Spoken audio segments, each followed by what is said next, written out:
या सल्ली व सल्लिम दाइमन अबद। अऊज़ु बिल्लाहि मिनश शैतानिर रजीम।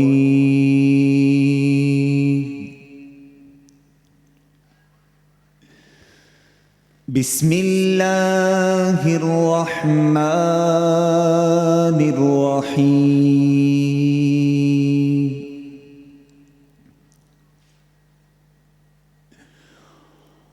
वत्तीनि वज़्ज़ैतूनि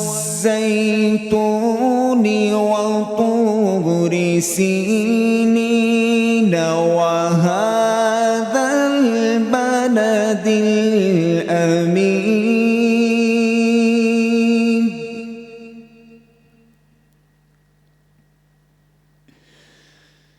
लक़द ख़लक़नल इंसान फी अहसनि तक़वीम।